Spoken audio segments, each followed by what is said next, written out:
পদ্মার খরস্রোতে ভাঙাগড়া, মেঘনার গভীরতা, ধলেশ্বরী স্নেহময় শীতলতার কোল জুড়ে ধানের শীষের এক অপ্রতিরোধ্য দুর্গ গড়ে তুলেছিলেন মুন্সিগঞ্জ ৩ আসন সদর ও গজারিয়া উপজেলা থেকে ৫ বার নির্বাচিত সাবেক সাংসদ, সাবেক উপমন্ত্রী, সাবেক প্যানেল স্পিকার, মুন্সিগঞ্জ জেলা বিএনপির সাবেক সভাপতি জননেতা আলহাজ মোহাম্মদ আব্দুল হাই।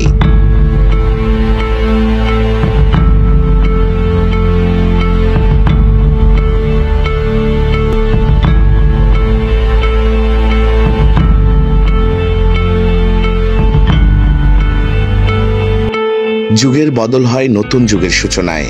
সজীব তরতাজা গাছটিও তার যৌবনের সজীবতা হারায়। নতুন দিনের আগমনে নতুনরা জন্মায়, এক নক্ষত্রের নিভে যাওয়ায় আরেক নক্ষত্রের জন্ম হয়।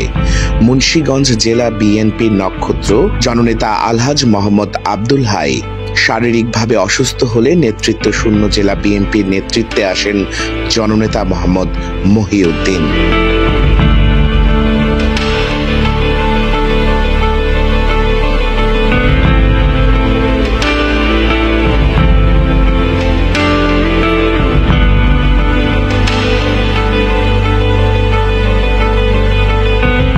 জননেতা আব্দুল হাই সাহেব মুন্সিগঞ্জ গজারিয়া ৫ বারের এমপি।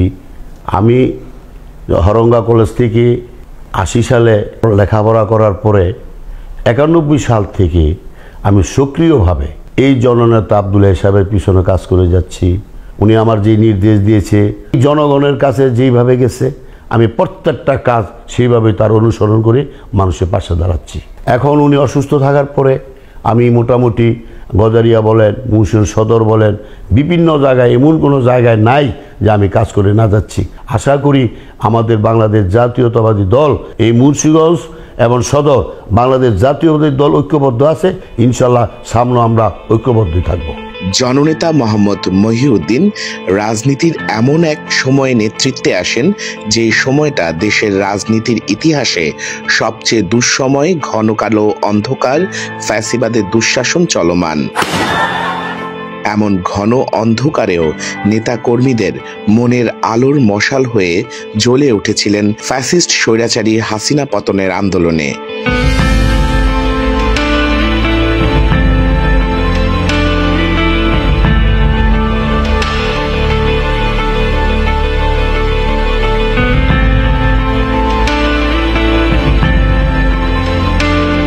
আমি এই মুন্সিগঞ্জ সদর থানার ২০০০ সাল থেকে সভাপতি হিসেবে কাজ করতেছি। আমি প্রতিটা প্রোগ্রামে আমি উপস্থিত ছিলাম, অনেক পরিশ্রম করেছি। ইতিমধ্যে আপনারা জানেন মুক্তারপুর এক জনসভায় আমার সামনে শাওন হত্যা হয়েছে, পুলিশের গুলিতে আমাদের এই শাওন হত্যা হয়েছে। এবং আমি সবসময় বাংলাদেশ জাতীয়তাবাদী দলের সাথে থেকে কাজ করতেছি।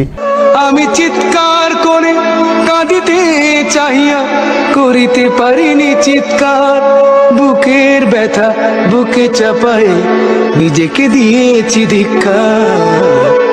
কতটুকু অশ্রু গড়ালে হৃদয় জলে সিক্ত, কত প্রদীপ শিখা জ্বালালে জীবন আলোয় উদ্দীপ্ত, কত ব্যথা বুকে চাপালে তাকে বলি আমি ধৈর্য।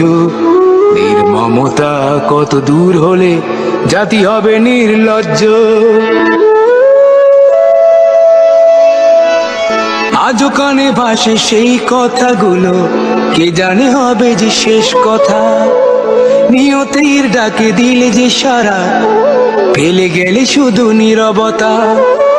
এই স্বৈরাচারী সরকার আমাদের মুন্সিগঞ্জ জেলাকে, মুন্সিগঞ্জ সদর গজারিয়া, আমার মনে হয় না তারা যে কোনো কাজ করছে। কি কাজ করছে না করছে এরা আমাদের মনে হয় না যে মুন্সিগঞ্জ জেলাবাসীর চোখে পড়ে।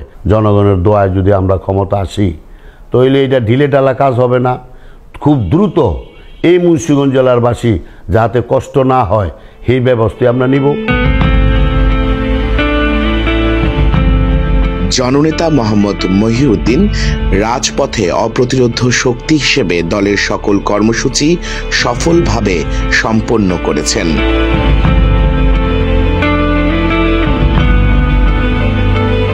গ্রেফতার হয়েছেন, অত্যাচারিত হয়েছেন, কারা নির্যাতিত হয়েছেন। আমার ভাবনা আমাদের মুন্সিগঞ্জ জেলায় এবং সদর থানায় আমাদের একটা আধুনিক মেডিকেল করার, মুন্সিগঞ্জ সদর গজারিয়া অনেক জলাবদ্ধ বাড়িঘর আছে, আর অন্যান্য যদি কিছু থাকে অবশ্যই আমরা এটা পূরণ করবই, যাতে এই মুন্সিগঞ্জ জনগণ মানুষ শান্তি পায়।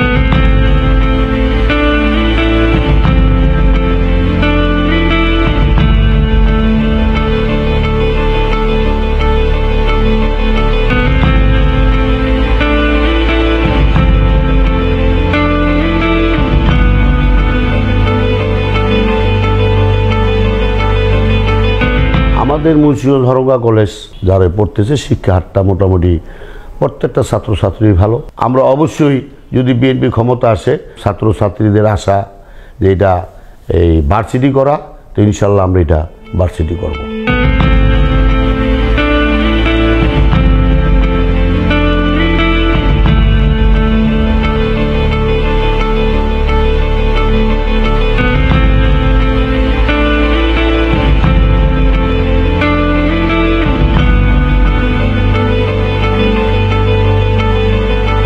গজারিয়া মুন্সিগঞ্জের বাসীর যে দুর্দশাটা হচ্ছে, ইনশাল্লাহ আমরা এই মুন্সিগঞ্জের বাসীর দুর্দশা অবশ্যই আমরা যাতে না হয় এই ব্যবস্থা করব।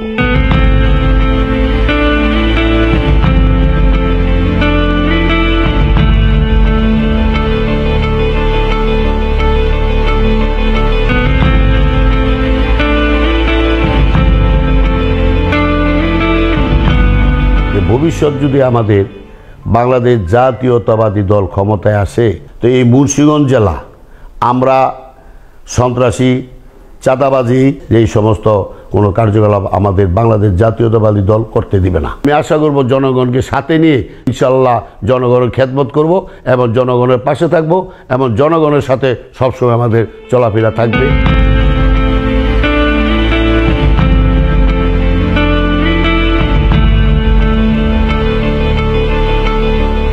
দলের প্রতিটি কর্মীর সাহসের বাতিঘর হয়ে রাজপথের সংগ্রামে বিজয়ের ইতিহাস গড়ে তুলেছেন জননেতা মোহাম্মদ মহিউদ্দিন।